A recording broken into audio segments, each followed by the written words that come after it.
तलासरी सूत्रका डोंगरीपाडा या ठिकाणी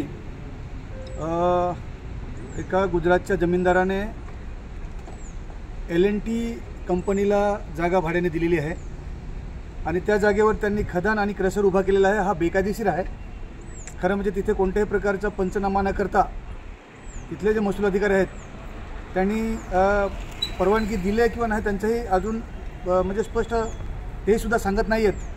परंतु या क्रशरमुळे आणि या खदानीमुळे आजूबाजूला जी घरं आहेत म्हणजे क्रशरपासून 10 फुटावर तिथे वस्ती आहे आणि हा सर्व जी वस्ती आहे सर्व आदिवासी समाजापैकी आहेत। गेल्या 100 वर्षापासून तिथे वस्ती आहे आणि अशा प्रकारची खदानला परवानगी देताना सर्व पंचनामा व्हायला पाहिजे तर तो झालेला नाही आहे। आज आम्ही तलासरी तहसील कार्यालय या ठिकाणी आलेलो आहोत।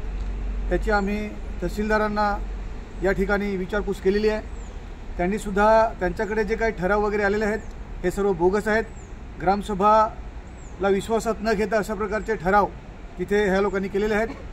तिथली जी ग्रामपंचायत आहे ही भारतीय जनता पक्षाचे तिथे सरपंच आहेत आणि त्यांनी लोकांना विश्वासात न घेता हे ठराव आणि NOC दिलेले आहे आणि म्हणून या ठिकाणी आज आमचे सर्वच मार्क्सवादी कम्युनिस्ट पक्षाचे सर्व नेतृत्व इथे सर्वजण उपस्थित आहेत। सर्व ग्रामस्थ इथे आहेत आणि या ठिकाणी आम्ही तहसीलदारांना महसूल अधिकाऱ्यांना सांगितलेलं आहे की त्वरित तुम्ही नोटीस जारी करून हे क्रशर आणि खदान तुम्ही बंद केली पाहिजे, अन्यथा तिथे मोठ्या प्रमाणात एक आंदोलन तीव्र आंदोलन तिथे घेण्यात येईल। परंतु ही चर्चा होत असताना महसूल अधिकाऱ्यांनी सांगितलेलं आहे की आम्ही तात्काळ नोटीस त्यांना काढतो आणि ही क्रशर आणि खदान बंद करतो अशा प्रकारचे त्यांनी आश्वासन दिलेलं आहे। कारण या खदानीमुळे काही घरांना तडासुद्धा गेलेले आहेत आणि याचा बऱ्यापैकी अनुभव आपल्याला बडोदरा सुपरफास्ट एक्सप्रेस वेमध्ये आलेला आहे।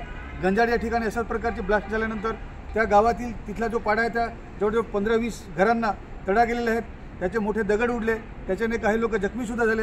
अशा प्रकारचे प्रकार घडलेले आहेत आणि म्हणून आम्ही तहसीलदारांना इथे सांगितलेलं आहे की ही क्रशर तुम्ही त्वरित बंद करावी। त्यांनी आश्वासन दिलेलं आहे, आताच नोटीस जारी करून बंद करतो अशा प्रकारे त्यांनी आश्वासन दिलेलं आहे। नाही त्यांनी बंद केलं तर मग सांगितल्याप्रमाणे आंदोलन हे तीव्र होईल। कदाचित